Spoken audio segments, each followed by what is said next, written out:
sa ating napakagaling, napakapogi, at napakasipag na alkalde, si Yorme Isko Moreno Dumugos.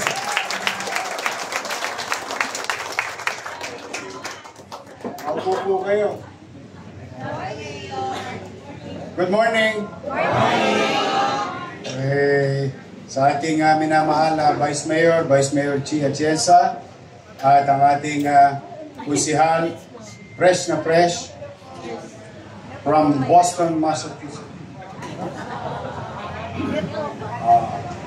Si Tol is also now officially member of our committee or community in the executive program in Harvard University. Kaya, Tol, baka may dollar pa dyan. Pwede ba?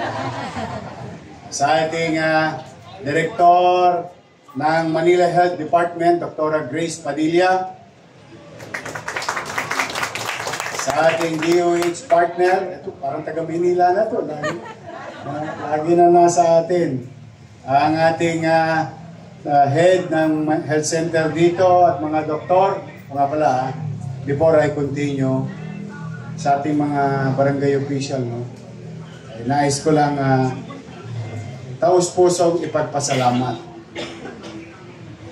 You know, 2 days ago, I asked our doctors and nurses and MDRRMO first responder, MTPB, DEPW, MSW, DPS, mga kawani ng pamahalang lungsod to be in the front line. Your city government voluntarily extended assistance on 14 sites to at least help those possible patients in the September 21 rally in Luneta, Liwasan Bonifacio, and Mindiola. I'm proud of them. On top of water, banyo, and all other things. Their professional services were rendered para sa ating mga bisita sa Maynila sa kasagsagan ng isinagawang rally sa Luzon. Kaya I think timely to say thank you to you. Thank you for your service. Palakpakan natin ang ating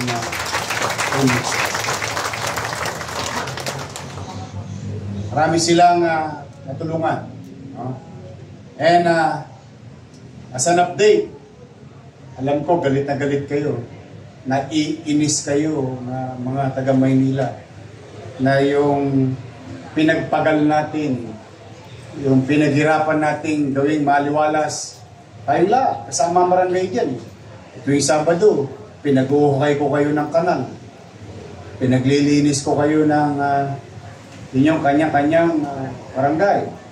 At ang inyong syudad, umulan, bumagyo, maaraw, tanghaling tapat, hating gabi, naglilinis. At may dadako dito ng mga ilang individual para sirain, babuyin ang ating lungsod.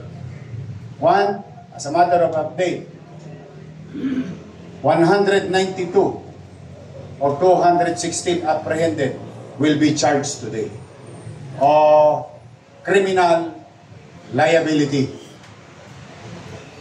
And I think that will be a lesson for the future. Sa Maynila, welcome sila. Oh, gusto mong umilata dyan sa kalsada at sabihin ang iyong nararamdaman or dismay or galit sa pamahalaan o tao sa pamahalaan. May Liwasan Bonifacio tayo, hindi mo kailangan ng permit. Or if permitted, you go and practice your constitutional rights. And that will be respected by your city government. But there is a responsibility attached to it. And I'm happy and I'm proud that yung mga rallies sa umaga, sa mananghali, hanggang bago dapit hapon, dumating sila, nagawa nila yung dapat nila nagawa, then lumisan sila ng maayos. I'm happy na nakinig sila. Pero nung gabi na, libre zona na. I feel bad for the parents. Sino ba ang nanay dito? Taas ang kamay.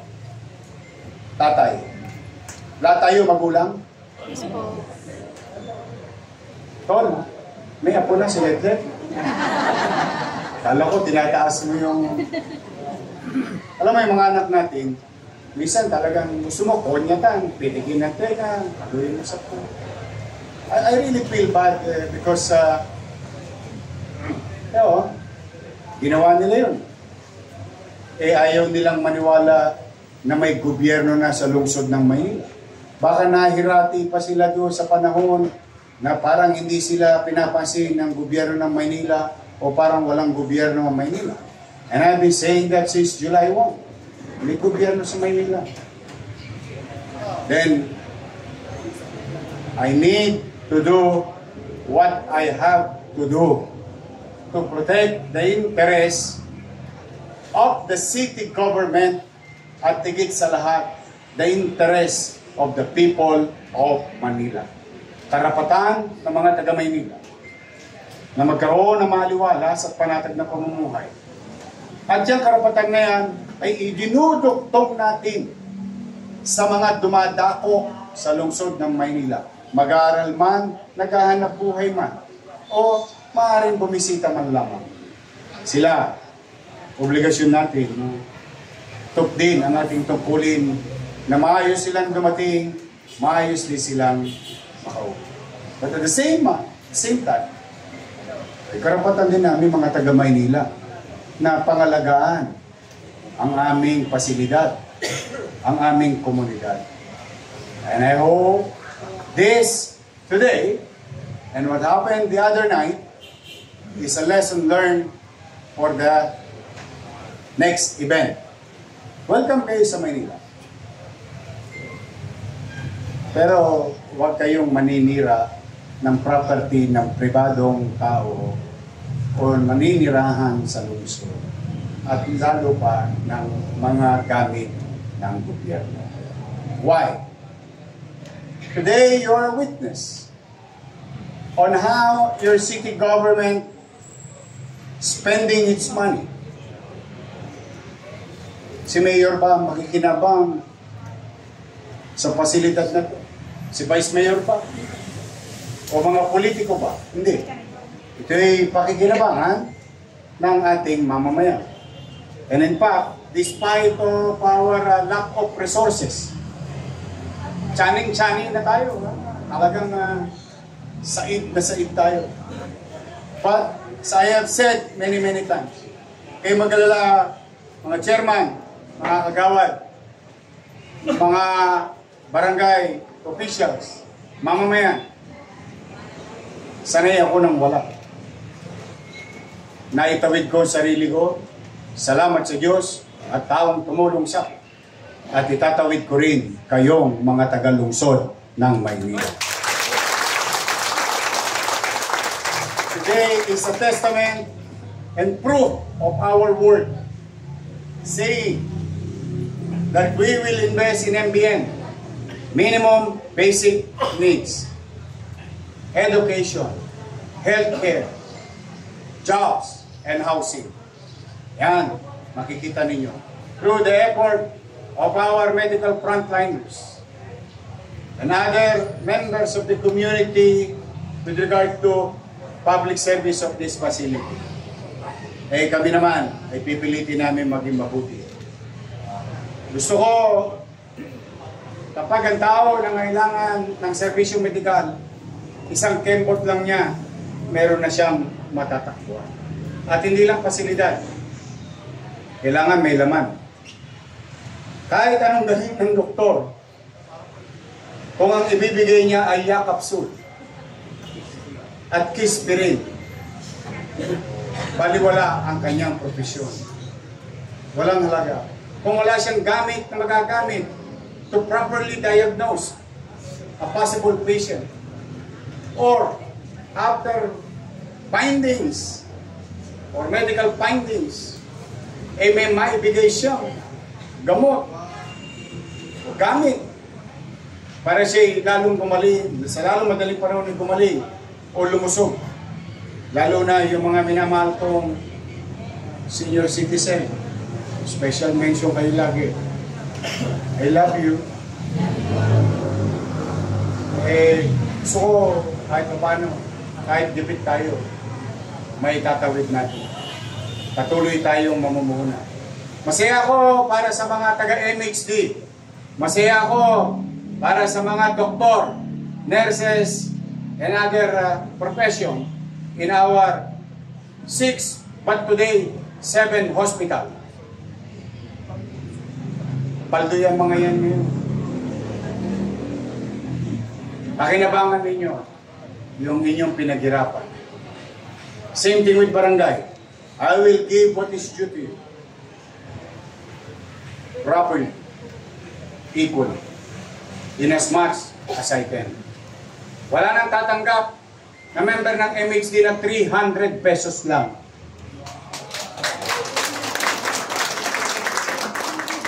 Alam niyo ba rito, pagka party-partihan na, merong malapit sa kusina, merong malayo, taga Pangasinan, sa layo.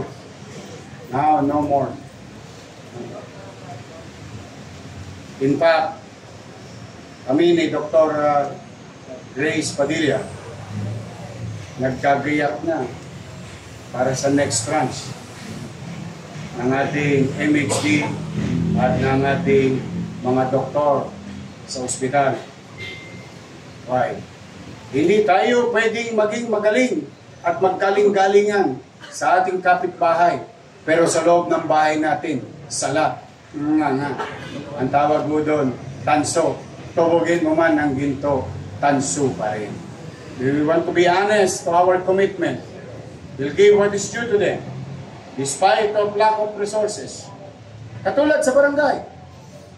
O kayo testigong buhay. Marami sa inyo, hindi ko nakasama. But it's okay. The people have decided already, we move on always way forward. O, kayo, may nakalaan dapat sa inyo sa first quarter. Ang tanong, nakuha nyo ba ng first quarter? O second quarter, may nakalaan para sa inyo. Nakuha nyo ba? Hindi. Kung hindi ko pa natalisod, kasi ang assumption ko, pumasok ako July.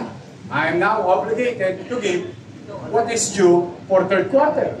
The assumption is, the last government already gave what is due to you. O, ipinaglaban nyo pa yun. Pero nung natalisod ko 3 araw, madaling salita, 5 araw, nasa kaban ng 896 barangay ang kanilang first quarter and second quarter RPT. Ano? May pinili ba ako? Exactly. Yan ang tapat at totoo.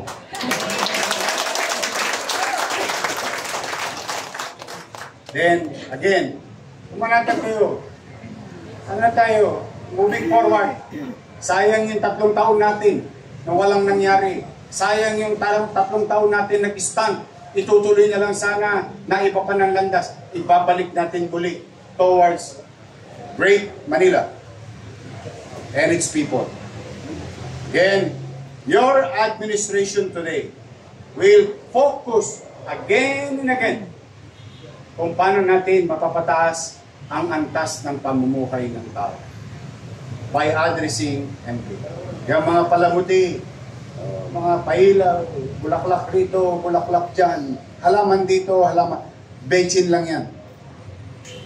Pampasarap lang yan sa Ricardo. Ang tunay na Ricardo para tumaas ang kalidad ng pamumuhay ng tao, the quality of life, by giving and making it available the basic needs. Masisilungan, mapag-aaral ang kanyang anak sa maayos na pasilidad na pampublikong paralan. maayos na ospital na may gamit at gamot, at balita ko, mababait na yung mga doktor at nurses ngayon.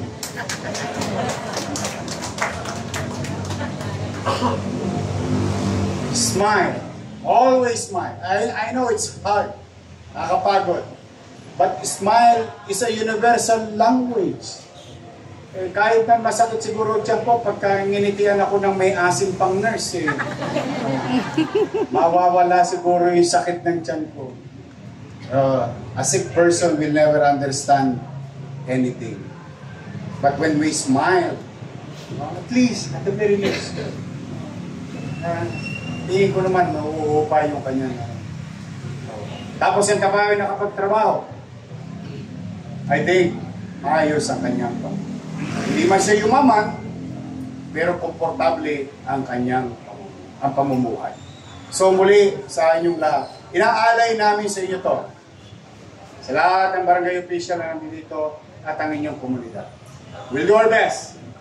We'll do our best to fill this with proper equipment in due time and other necessary equipments, medicines. Sisinupin ko yung anumang natitira sa inyo. Pipigay ko lahat ang bin ko. Hanggat may kumakatas dyan, sasalukin ko. At pag yan naman nangyari, episyente kong gagastahin.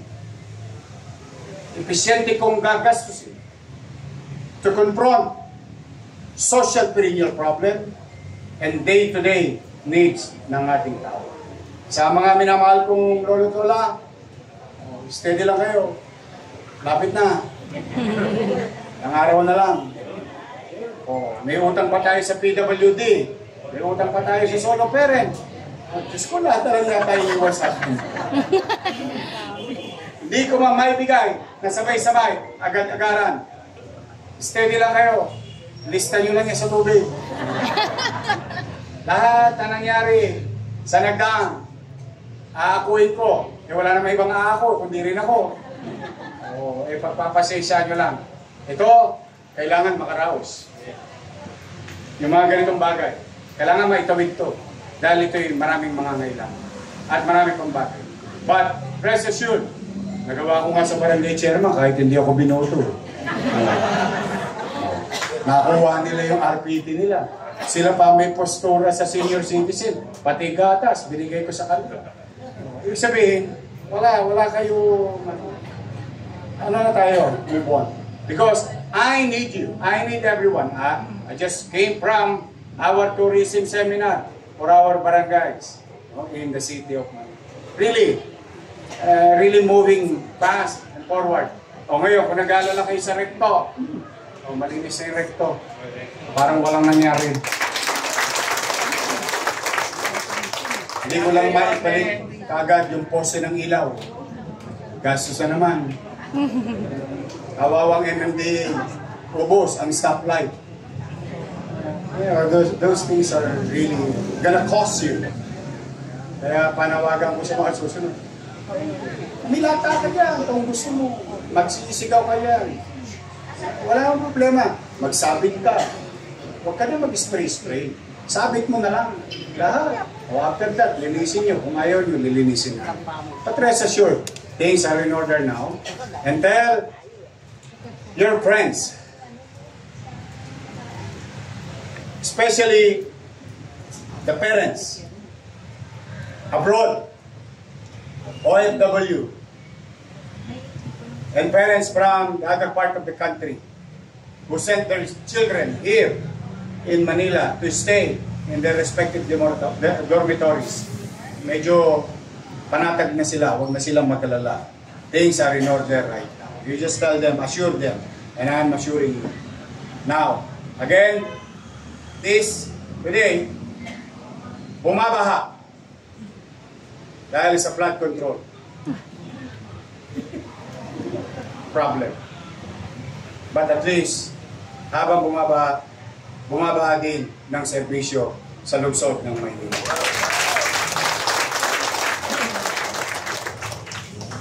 Mahirap, but need to do what we have to. to my doctors, nurses, and medical frontliners sa pasilidad na to. Pwede ba, ngitiin nyo palang ulam na. Wala ko, di baling lahat ng sakit ng kasukasuan abutin ko. Yung emosyon ko, araw-araw na ginawa, ngayon lang nangyari sa buhay ko to sa tagal ko sa gobyerno. Araw-araw nang ginawa sa buhay ko, tingin ako ng tingin ng numero. Kung may papasweldo ba ako sa AQC o sa katapusan.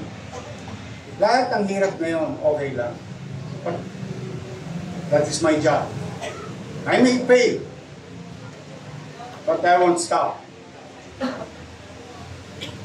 until we succeed. So wala akong hinihingi, not only for these facilities, but all other medical facilities all over the city of Manila. Pakitunguhan nyo lang na maayos yung tao. Masaya na ako. Kasi baka minsan may lusartan, baka minsan wala. Pero ang pakikitungo sa kapwa, maalala ng tao kung paano natin sila. So wala akong ibang special request sa inyo. Yun lang. And I'll do my part. And I hope you do your part. Remember this. Put this in your heart. Remember the day that you intended, thought of going to government, work for the government. Remember, yung pinasok niyong pamahalaan ang trabaho maglingkod sa bayan. Remember that thought. Remember that feeling. Hold on to it. And let be that thing your North Star every single day. That I came here, I am part of the organization who will render service to our people. Hold on to it. Doon lang, hindi na kayo magkakamali. Doon lang. Mahirap ang maglingkod sa bayan. You cannot please everyone. But you will never know the kind of feelings, relationship, and instances, and event you and your patient together. They will remember it. They will remember it. They will not forget about it. Na ako'y mahal ng BHW. Na ako'y mahal ng nurses. Na ako'y mahal ng doktor ko. Ako'y mahal ng dentista ko. That kind of feeling, yun ang iuwi natin sa bahay nila. Hindi yung paracetamol, amoxicillin, kung ano mga gamot. Hindi lang yun. Yung relasyon o sitwasyon na maibibigay natin sa kanila as part of their experience in our facility. And that goes around. That goes to everyone. So muli, BHW, puntaan nyo ng hindi pa siya, kakasweldo lang, kaya lakas ng siguro.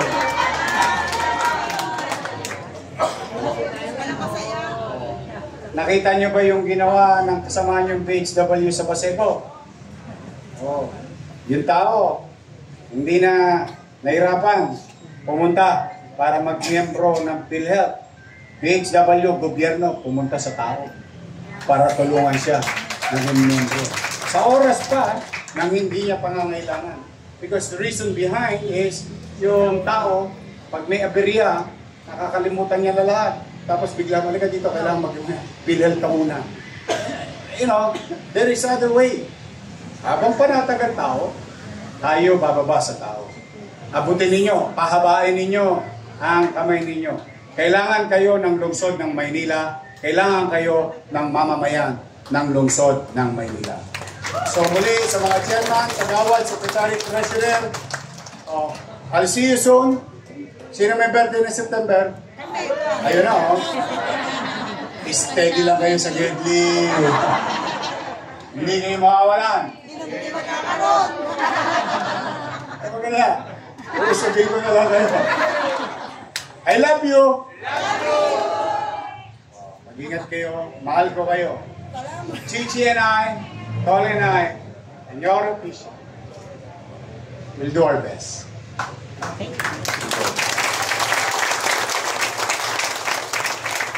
But it will be the best if you are with us because together we can make Manila great again. Magandang araw. Pagpalain nawa kayo ng Kongre Kapal. Manila! Thank you. Maraming